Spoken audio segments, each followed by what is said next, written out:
Hola, ¿qué tal? Mi nombre es Miguel Ah, Ángel Pichardo y estamos aquí nuevamente en este podcast de psicoterapia de liberación somática. Y el día de hoy tenemos una invitada muy especial que se llama Mireya Ordaz, alias la Mire. esa No, no soy es yo, cierto, esa soy yo. Mireya.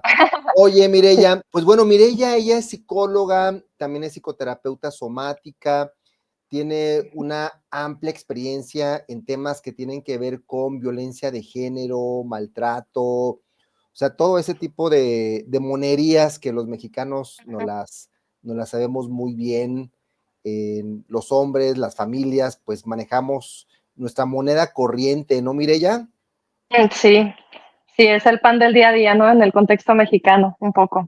Ujú, Oye, Mireya, a ver, platícanos un poquito, ¿qué es esto de ujú, de la violencia de género y cómo lo ujú. abordas tú desde la psicoterapia somática? Ok. Bueno, especificarlo como violencia de género tiene la connotación de reconocer que hay violencias que son muy específicas hacia la condición femenina, ¿no? Desde el ser mujer hasta el tener algún tipo de aspecto o característica femenina, como podría ser en este caso temas de homosexualidad, ¿no? Que pudiese ser mal visto por la feminidad en un hombre, ¿no?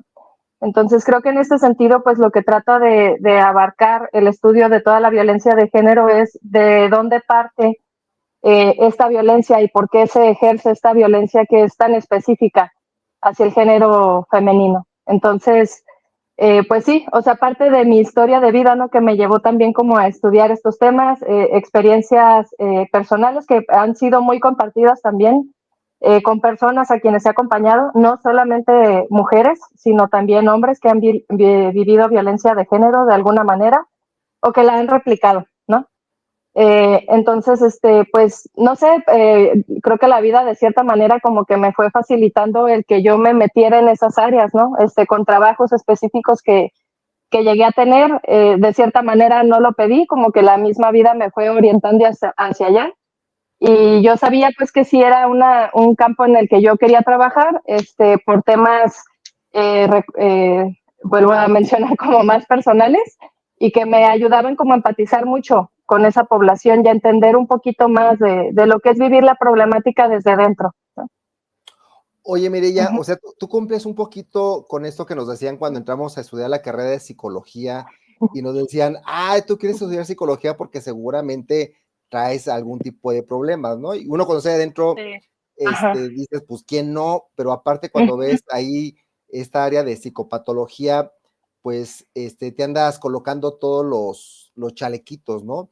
Pero Uh-huh. sí, es que, pues es muy difícil encontrarnos con una familia o con situaciones donde no se ejerza, digámoslo así, este tipo de violencia de género hacia las mujeres, también por las Uh-huh. propias mujeres, ¿no? Tanto por hombres, o sea, Sí. estamos hablando de una Uh-huh. estructura que nos atraviesa, que nos supera y que nos antecede, pero que de alguna u otra forma todos y todas somos marionetas de esas estructuras. Uh-huh.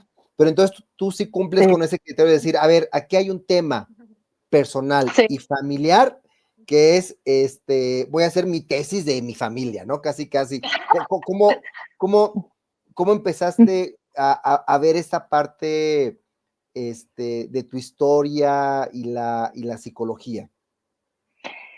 Creo que yo no era tan consciente. Cuando uno crece en esos ambientes, ¿no? Que yo recuerdo desde la psicología o desde el sistémico se le llamaban familias multiproblemáticas, como crecer en un ambiente donde hubo mucha violencia, donde hubo maltrato, donde hubo desatención. Entonces había cosas que sí resonaban con mi historia, pero yo no era tan consciente de lo que yo había vivido. Creo que la clase que me abrió como mucho el panorama fue cuando tuve psicopatología infantil, como que ahí fue donde empecé a entender de, oye, creo que sí, vengo cargando una historia bastante interesante, ¿no? Bastante, puedo ser un buen caso clínico, pues, para un terapeuta. Y sí, o sea, es muy real que, o sea, no es solamente mi historia, ¿no? O sea, puedo yo ya verlo como un poquito ya más como más presente en colegas con quienes yo he compartido, poder ver que nuestras historias de cierta manera sí dictan un poco la forma en lo que nosotros buscamos hacer, ¿no? Desde ser médicos a lo mejor, ¿no? Que a lo mejor también viene desde una historia muy personal, que también posiblemente viene detonado por algún tipo de trauma o lo que sea, pero sí en mi historia de vida, pues cuando empecé a conocer como los enfoques, cuando conocí el enfoque sistémico que estudia como toda la dinámica familiar, dije, de aquí soy, ¿no? Porque obviamente podía haberlo reflejado como en mi historia transgeneracional, ¿no? De mi familia, violencias que había vivido, por ejemplo, mi abuela, mis tías, pues sí, como gente que era muy allegada a mi familia y dije, ok, esto no me tocó solamente a mí, sino que viene desde muy, muy atrás. Y eso fue lo que me llamó mucho de la psicoterapia sistémica porque estudia justamente como esta parte, ¿no? De cómo este tipo de patrones o de traumas se van replicando de generación en generación y a veces se vuelven tan invisibles que justo, o sea, lo normalizamos a un punto en el que ya es muy común verlo en tu día a día y no lo percibes como un problema, ¿no? Tan así que cuando me llega mi gente a terapia a veces les cuesta mucho hablar de ese tema porque perciben que está mal hablar de sus padres y que siempre les reitero que no es un hablar mal, sino es reconocer, ¿no? Reconocer mi historia de vida, la tengo que nombrar, si yo no nombro la violencia, pues cómo la trabajo. Entonces, sí me di cuenta que es una historia muy compartida. Platicaba con una colega, la otra ocasión también está estudiando mucho sobre trauma y se coteja que alrededor del 70% de la población mexicana podemos estar cargando este tema de trauma complejo, que ahora ya se le llama trauma complejo, no estrés postraumático, justo por las condiciones de vida en las que crecimos, ¿no? Y una violencia que fue muy normalizada o un abandono emocional también que ha sido como muy normalizado, ¿no? Abusos sexuales, por ejemplo, ¿no? Que es algo súper común en las familias mexicanas y que han sido temas muy normalizados. Entonces, alrededor del 70% de la población, pues traemos secuelas de trauma. Por eso se me ha hecho como tan importante estudiar lo corporal, porque le abona muchísimo más, ¿no? También a poder trabajar estos aspectos que en la psicoterapia verbal se queda súper cortita. Claro, y por ejemplo, es que también abordando el tema de la violencia, de víctimas, de sobrevivientes, de la violencia de cualquier tipo, pues llega un momento como de la historia, ¿verdad? Donde el tema del cuerpo es el gran elefante blanco dentro de la habitación, ¿no? Uh-huh. Esto es, pareciera de repente desde la perspectiva psicológica y psicoterapéutica en algún momento del pasado, se psicologizó tanto el trauma, ¿verdad? Uh-huh. Que el cuerpo no entraba. O sea, Sí. era tan angosto ahí el ojillo del trauma Sí. psicológico que era muy difícil que el cuerpo pudiera entrar. Y de hecho, hasta en algún tiempo era casi, y que no entre porque se puede retraumatizar, ¿no? Y que no entre Sí. porque esto le va a llevar a que la persona se desregule y tenga una catarsis y tenga un momento regresivo y entonces posiblemente se disocie y se aviente de un piso, ¿no? ¿Cómo tú empiezas a ver estos cuerpos históricos, Uh-huh. estas cuerpas, como lo dicen en las colectivas feministas, estas cuerpas de repente que también empiezan a hablar ahí en el consultorio y que gritan auxilio, decir, oye, pues no solamente es el aspecto psicológico, la amígdala, sino también tiene que ver con la piel, la musculatura, la fascia, los órganos. ¿Cómo empieza Uh-huh. toda esta perspectiva del cuerpo? A mí me hizo mucho sentido cuando empecé a comprender que las memorias estaban alojadas en las células y en nuestras neuronas, ¿no? Por ejemplo, el tema del flashback, ¿no? Que siento que ha sido muy malentendido, o sea, a lo largo de los años yo siempre lo veía como en las películas o me imaginaba que era como en las películas, que cuando vivías un flashback era verle el montón de escenas y quedarte así como disociado, ¿no? Como el meme del perrito que está así en blanco. Y hace poco que yo empecé como a revivir flashback porque me sucede, pero era algo que yo ya ni siquiera reconocía, pues, o sea, es algo tan natural ya en mí que no me daba cuenta. y me di cuenta que era más una sensación corporal. Y bueno, yo ya llevaba el diplomado contigo de corporal, entonces dije, y sí, o sea, toda la vida he vivido estos flashbacks y nunca me había dado cuenta, ¿no? Entonces se reviven más como, justo como sensaciones y de repente puede llegar así como, ¡pum!, un recuerdo, pero así en microsegundos, ¿no? O sea, que no dura, nada más te llega así a lo mejor una escena, una imagen y se va y creo que el error está como en pensar en que el pensamiento se queda ahí o que el recuerdo está ahí rumiando, rumiando, rumiando. A veces sí sucede, pero la mayoría de las ocasiones más bien es una sensación corpórea, ¿no? Como de muchísima inseguridad, de muchísimo miedo, de estar hipervigilante o reacciones corporales. Yo, por ejemplo, no era consciente de que yo sufría ataques de ansiedad hasta que dije, bueno, esto no se me hace normal, como este ahogo que yo siento, ¿no? Como sentir este nudo en la garganta, esta palpitación en el pecho, de repente sentir que el corazón se me va a parar. Creo que yo no era tan consciente de que eran ataques de ansiedad justo porque lo había normalizado a lo largo de mi vida, ¿no? Y muchos consultantes que llegan a terapia noto que tienen un problema similar, o sea, de falta de reconocimiento, o que se asustan demasiado por la sintomatología y no reconocen que es trauma, pues, ¿no? Más bien piensan que tienen algún problema orgánico y que eso se atiende a lo mejor de forma médica, ¿no? Como ay, no puedo respirar, voy y pido una medicina. O siento temblores en todo el cuerpo, entonces me hago estudios de sangre, ¿no? Y a veces no somos tan conscientes de que alguna situación pudo habernos hecho esa asociación desde un espacio, una palabra, un olor, un perfil de persona, ¿no? Y de repente, o sea, el cuerpo empieza a reaccionar. Entonces, creo que de esa manera como que lo he ido comprendiendo un poco más y me ayuda como a identificarlo también más cuando llega la gente a sesión y manifiesta síntomas que no saben de dónde vienen. Es como, ah, sí, mira, o sea, ya lo entiendo, ¿no? Ya entiendo cómo funciona en el cuerpo.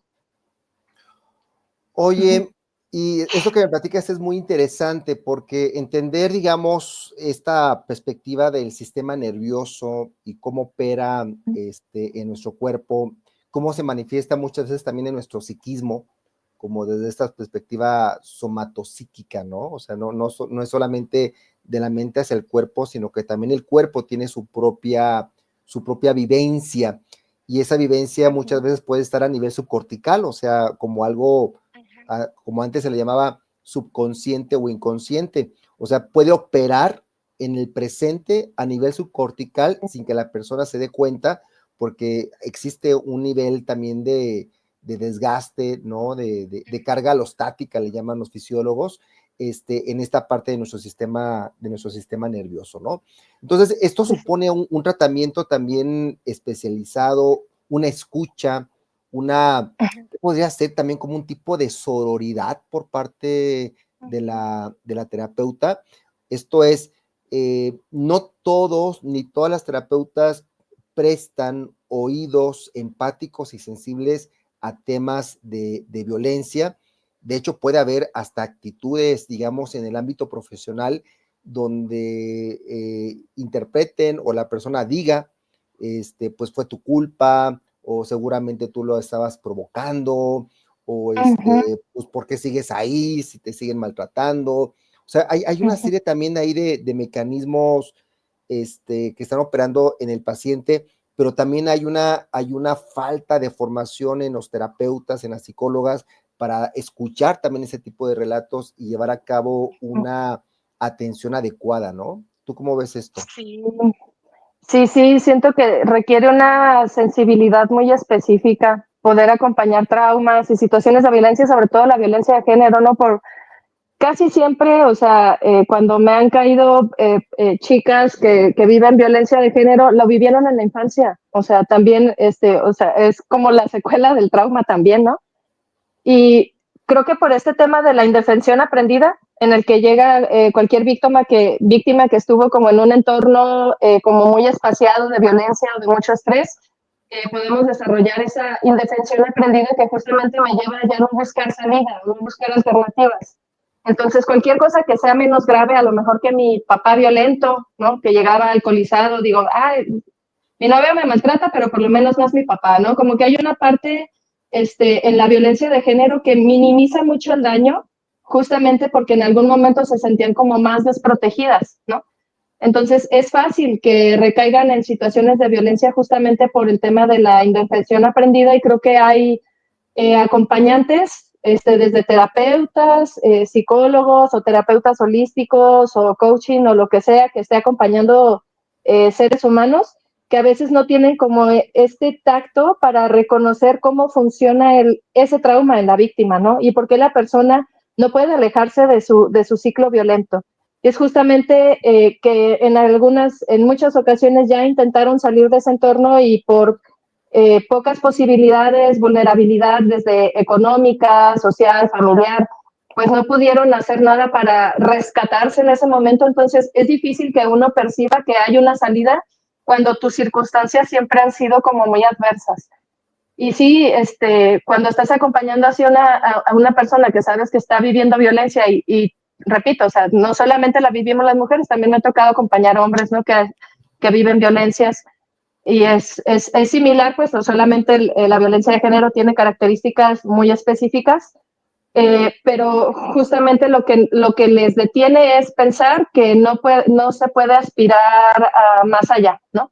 Como si de alguna manera mi sistema, mi cuerpo estuviera acostumbrado a vivir en esa sintonía, entonces no me gusta, pero lo acepto, porque lo desconocido me genera más temor que lo que ya estoy viviendo actualmente. Entonces es fácil que salgan, digo, es difícil que salgan de ese ciclo, y el acompañamiento requiere muchísima empatía, muchísima paciencia, sobre todo compasión, y creo que la paciencia es donde a veces yo diría que hay carencias, ¿no? En nuestro círculo con los terapeutas puede haber mucha falta de paciencia con esos casos. Ya. Oye, mire, ya, y ahorita estoy haciendo una conexión interesante, contigo en tu caso, que empezaste a meterte en esta parte sistémica y después en lo somático, porque yo en algún momento también hice ese link, ¿no? Entre lo sistémico y lo somático, ¿no? De hecho, allá en Italia hay un terapeuta sistémico que también trabaja el trauma a través del cuerpo. Entonces, por supuesto que ese tipo, digamos, como de perspectivas, ¿verdad?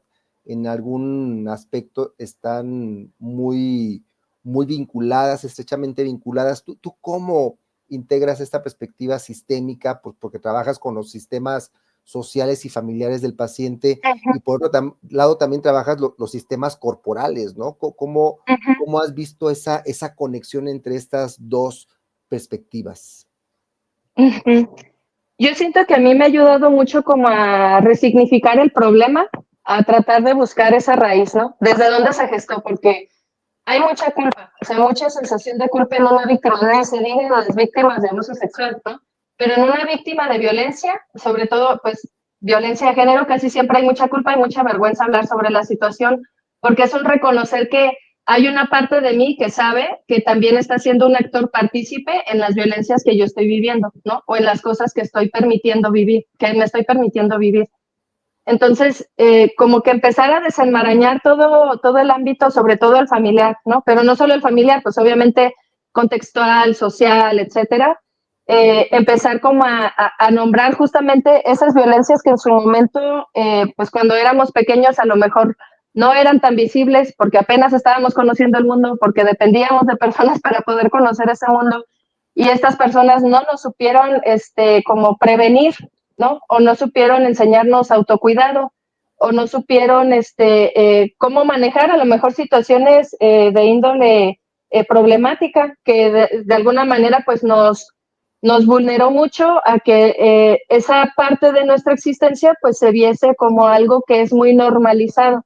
Entonces, yo siento que cuando estudiamos a la familia, estudiamos los patrones, nos metemos, por ejemplo, a escarbarle un poquito allá la historia familiar de, oye, cómo vivió su infancia tu mamá o cómo vivió su infancia tu papá, y les empieza a hacer demasiado clic, ¿no? Así de, ay, ahora entiendo por qué mi papá tenía estas reacciones, y ayuda también a ver el problema desde un punto de vista como más compasivo, porque sí, o sea, hay personas que sí pueden hablar del trauma, que sí se animan a hablar de las situaciones que vivieron con su familia, pero hay otros para los que es un tema súper tabú, ¿no? Y es como, no me toques a mi familia porque son unos santos.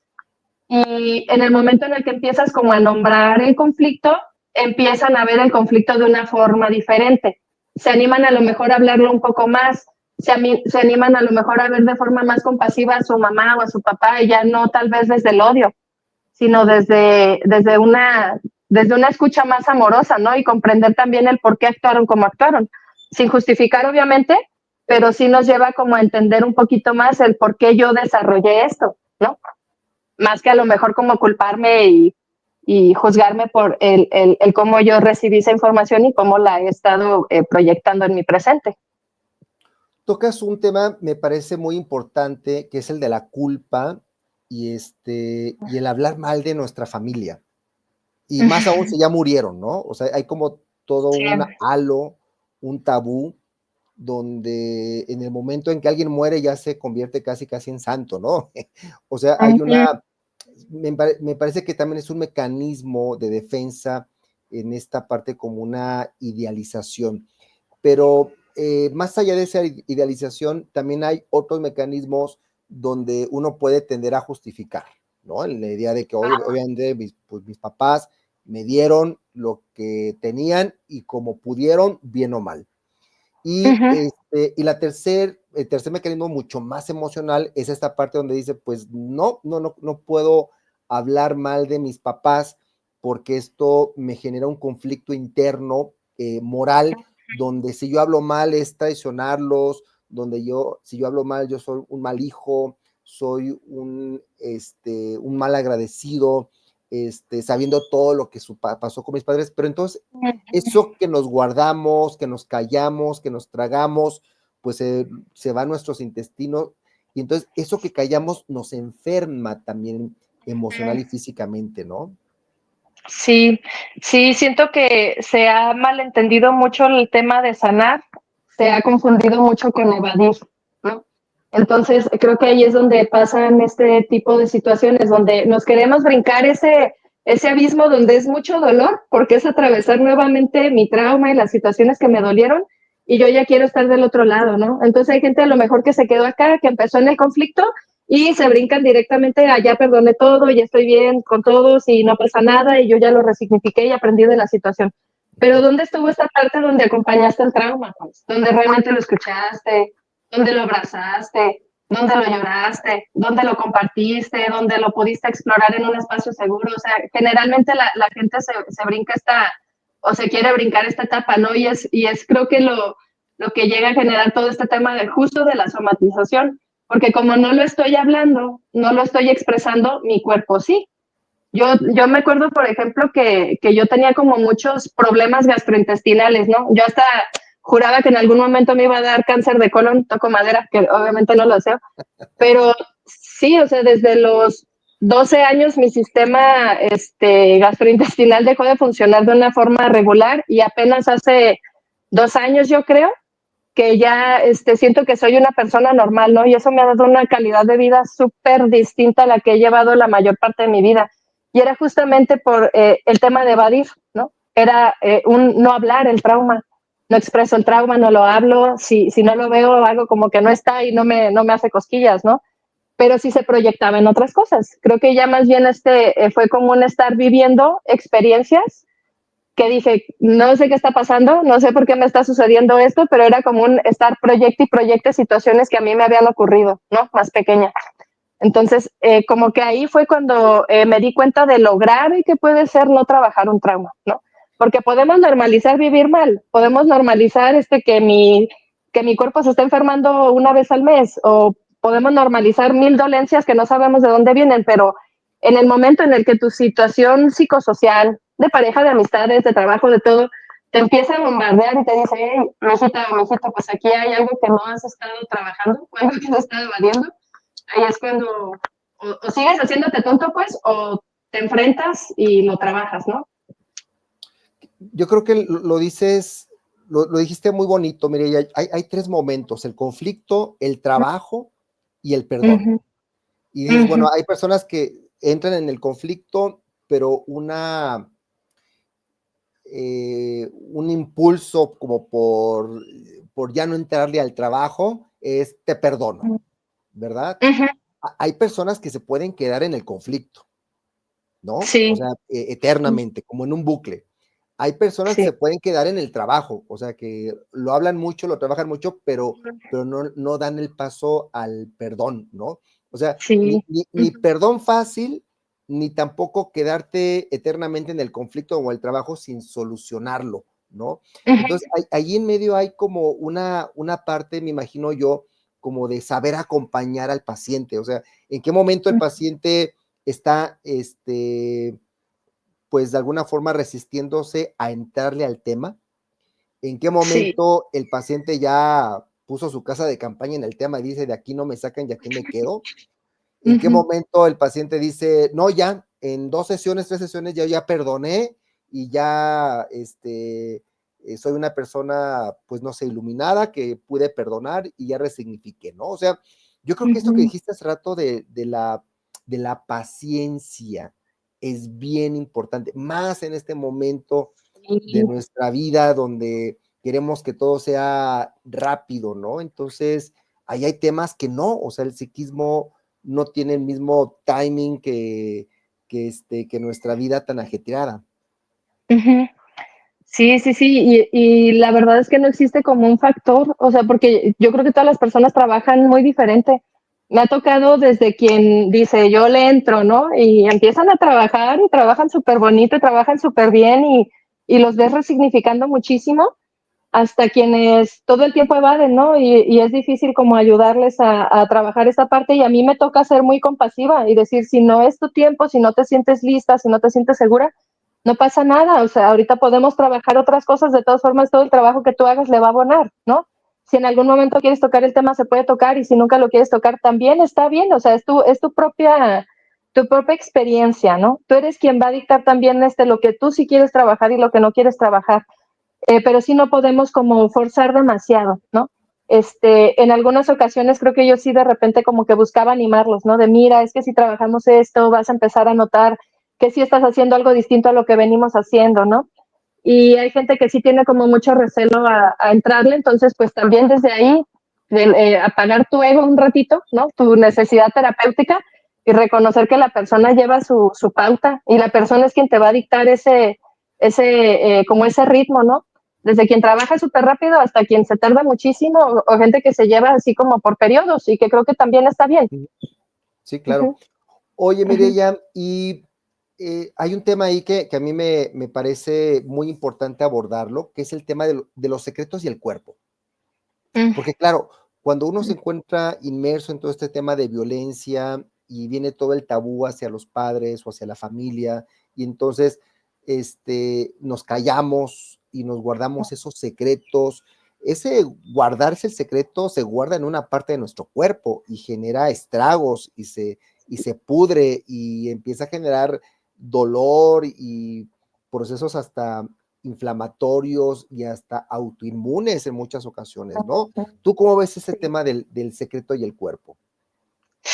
Sí, sí, sí, sí, me gusta muchísimo. Recuerdo que en alguna ocasión nos invitaron a la inauguración de un libro que se llamaba Los secretos familiares, que era un estudio justo como de las desaparecidas de Juárez.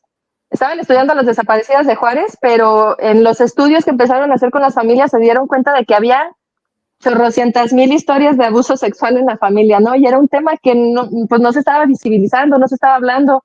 Creo que viene de los años 70, ¿no? Cuando empezaron las desaparecidas en Juárez y todo este movimiento que ya ahorita ya está tan normalizado que desaparezcan y maten mujeres que ya las desaparecidas de Juárez ya no son tan nombradas. Pero me hizo muchísimo sentido ese libro con respecto a los secretos familiares, ¿no? Todas esas cosas que son por eso la frasecita esta que tanto me molesta de la ropa sucia se lava en casa, es llevar a una víctima a que se silencie, ¿no? Y no hay nada más dañino que pedirle a una víctima que silencie su daño, porque entonces no hay posibilidad de trabajarlo. No le estás dando un campo de acción, un espacio seguro donde la persona lo pueda expresar. Y sí, o sea, por eso me gusta mucho la visión del doctor Gabor Mate, que ha estado hablando mucho sobre cómo el secreto y los traumas, o sea, generan enfermedades inmunológicas. Y pues muchos de nuestros padecimientos, ¿no? Como población, pues también vienen generados por condiciones de violencia y no es visto, no es nombrado, ¿no? Por ejemplo, la diabetes o el cáncer de mama en México, o sea, que podrían tener un gran origen emocional y que proviene muy posiblemente de secretos familiares que no se están hablando, ¿no? Pero lo abordamos solamente desde lo médico, desde lo epidemiológico, pero no desde el ámbito psicoemocional. Y sí, este tema de poder hablar el secreto, siento que para muchas personas es súper liberador, ¿no? Por eso creo que las personas que de repente como que se acercan mucho a las terapias holísticas, les ayuda mucho justamente como a sentir ese acompañamiento porque es más vivencial, ¿no? Y aquí puedo hablar el trauma sin ser juzgado, aquí puedo hablar de mis secretos familiares sin que nadie me esté como señalando, me esté juzgando, ¿no? Digo, dependerá mucho del acompañamiento que lleve la persona, pero sí que al ser un poquito más vivencial te permite también experimentarlo desde otro ámbito que no es meramente verbal y psicoterapéutico, o sea, hay otros tipos de herramientas que también son muy terapéuticas, ¿no? Y creo que poder hablar el secreto es una parte súper fundamental en el proceso de sanar. Oye, Mireya, y tú también tienes una historia ahora profesional, porque tú por mucho tiempo estuviste trabajando en instituciones públicas, en atención a víctimas y sobrevivientes, y actualmente tienes tu propia consulta. Me recuerdas un poco a mí, porque así me pasó también a mí aquí en Guadalajara. Yo estuve un tiempo en la unidad de atención a víctimas de la violencia familiar y después puse mi consultorio, pero esa etapa de trabajar en gobierno con esta población te da un olfato, un colmillo, ¿verdad? O sea, Sí. no es igual, o sea, es como un médico que lo envían a hacer sus prácticas a estos hospitales donde llegan todas las personas con los casos más difíciles, porque, claro, una persona ya que va contigo, que tiene conciencia, que va a pagar su terapia, es distinto a alguien que dice, oye, vengo corriendo porque me vienen siguiendo y me van a matar, ¿no? O sea, ¿cómo te fue a ti con toda esta experiencia en el sector público? Me gustó muchísimo, o sea, poder acompañar mujeres, y era de primer contacto y a veces me sentía como la frustración de quedarme muy cortita, ¿no? Yo así, yo quisiera acompañarte, pero no puedo. Sí, Te sí había adopto. casos que, sí, Te llevo, hubo, vente. O sea, sí, hubo es que algunos. también da el síndrome del rescatador o de la rescatadora, ¿no? O sea, yo, vente, Sí, yo. sí, para estudiar psicología también, ¿no? Ahí fue un poquito el síndrome de rescatadora. Sí, Ajá. pero siento que es una población súper vulnerable. La gente que no puede pagar terapia, ¿no? La gente que realmente todavía no ha hecho como esa conciencia de que necesita acompañamiento. Muchas veces, por ejemplo, era casi que me los mandaban a fuercita, ¿no? Porque llegaban directamente con el abogado para ver si algo se podía hacer. Y ya una vez que me decían, oye, mira, pues trae como, aquí en el test pues sí salió que trae secuelas, ¿no? Que sí trae como indicadores de violencia. Y ya en el momento en el que empezaba a abordarlas era como demasiada falta de conciencia, ¿no? De que realmente estaban viviendo una situación que les estaba vulnerando muchísimo y el impacto que estaba teniendo psicológicamente. Vuelvo a lo mismo, ¿no? Que siento que se normaliza tanto desde casa o desde mi comunidad en la que yo vivo, que me es muy difícil alcanzar a ver como las repercusiones. Entonces, sí, o sea, ya me era muy fácil identificar hasta el cómo se sentaban, el cómo hablaban, ¿no? Y yo, híjoles, este es caso pesado, ¿no?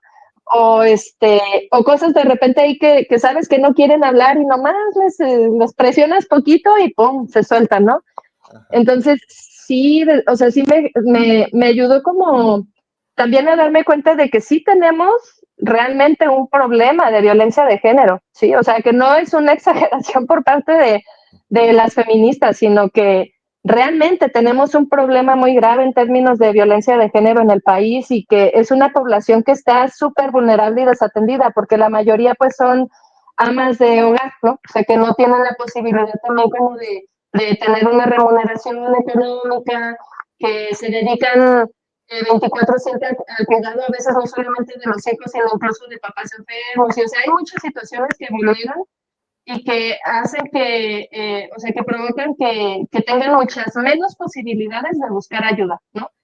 Y aquí sí, el tema de la indefensión aprendida pues estaba súper a tope, porque era muy difícil que realmente incluso tú pudieras como ofrecerles una alternativa, ¿no? Sabemos que hay mucha carencia institucional, que si bien, o sea, se ha hecho mucho desde la Ley General de Acceso a la Justicia para las Mujeres, de todas formas, México sigue estando como en una posición no muy buena con respecto a cómo acompañar, ¿no?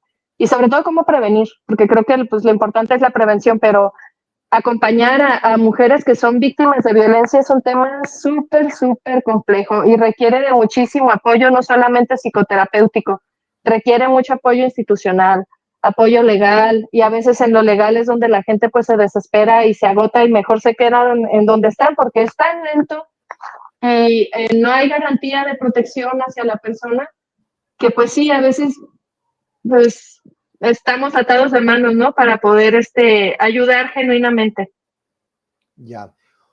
Uh-huh. Mireya, ¿dónde te pueden contactar? ¿Estás aquí en Guadalajara? ¿Por qué zona te encuentras? ¿Qué tipo de pacientes actualmente estás atendiendo? Bueno, me encuentro en la zona centro de Guadalajara, cerca de los dos templos y el Mercado Corona. Igual creo que por ahí está apareciendo mi teléfono, ¿verdad?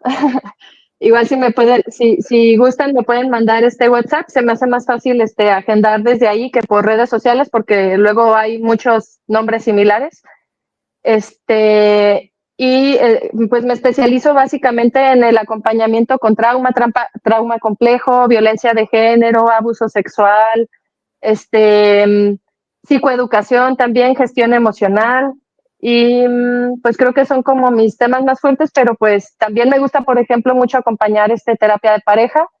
Entonces, también si buscan atención en ese sentido, pues también les podría acompañar. Excelente, Mireya.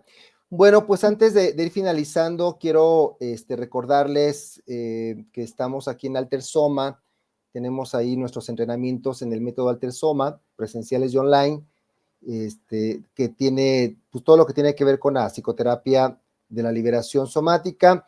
Y también pueden acudir a nuestra página web, donde encontrarán nuestra biblioteca PDF. Son una serie de textos que ustedes también pueden adquirir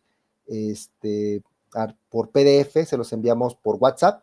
Entonces, pues aquí les dejo esta información. Mireya, oye, muchas gracias por aceptar la invitación. Yo creo que te vamos a volver a tener por acá, por este espacio, porque todo lo que nos comentas es muy, muy interesante.